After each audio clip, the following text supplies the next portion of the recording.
Alright, ladies and gentlemen, we're talking Batman v Superman Dawn of Justice, and I just saw some concept art. I want to give a shout out to the Film Junkie. If one of you guys know him, just give him a shout out, because I thought this was great stuff. I went to his link on Film Junkie after he showed that there was some new concept art that came out concerning BVS. And this particular concept art that you're looking at, which I'll try and give you a fair enough picture of it, has to do with the transformation, or what we call the metamorphosis, of the carcass of General Zod into Doomsday. And you know, that was a part of the movie. I really wanted to see how it actually happened. And here in the concept art, they actually show you step by step how he was converted into Doomsday, using the DNA of himself and as well as Lex Luthor from his blood. What happens is you're seeing General Zod's body here. That's his body right there, his carcass, in the ship's base. These are the tendrils of the ship, okay?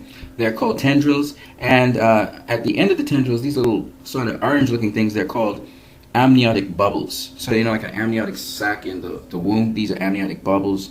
And the tendrils, they attach themselves to General Zod's body. This is General Zod's body down below here, in the soupy-looking thing that Lex Luthor was in. This is it down here, and this is a blow-up of the tendrils there. So they attach to him, okay? And then the tendrils create a cocoon around him. So here, this is his body here in upright position. And if you were looking at BVS, you saw the tendrils kind of come down and pull up his body, and then they sort of flashed away from it, right? So you didn't get to see all of the details, but this is what basically happens. So the tendrils surround him, form a cocoon, and the amniotic bubbles, they start to accumulate. They start to get more and more inside, and you see them actually accumulating on him here, and then they finally fuse together as one big bubble, in which, like an amniotic sac, with the tendrils around him. You can see the tendrils kind of getting thicker, and much more tendrils as to supply the nutrients to the amniotic sac. And then here you see how much tendrils, they get really huge, like this big old huge tendril thing. You can see like almost like a baby in there. There's a fusion of Lex's living DNA into his body, into his cells. There's nutrients being supplied in the amniotic bubble, they call it. All these tendrils supplying things, and it's like, you know, like how you have veins and arteries and stuff that go to the baby. Well, it's the same kind of thing happening here. They're kind of supplying nutrients to this carcass, which is now undergoing certain mutations. So it's mutating. So in the metamorphosis chamber, it's mutating. Like how, if you remember, they got the DNA from the codex, from an old skull.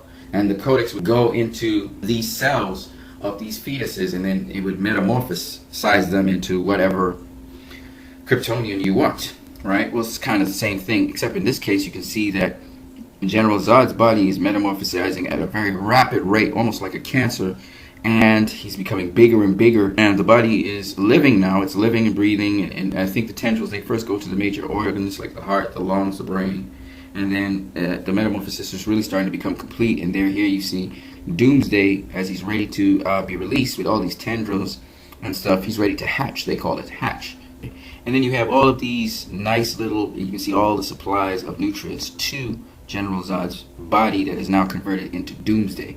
And again, the mutations, or what we call genetic cloning, that's happening in his body at the cellular level, is happening because this machine is fusing elements of his DNA with elements of Lex Luthor's living DNA, and that's why he's coming back to life. And then there's all these nutrients being supplied.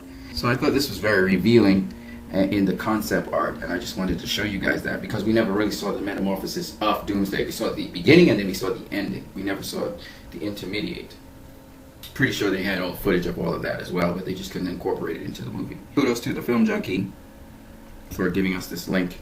I'm going to post the Film Junkie's link to his video about the concept art below. You guys have a great one.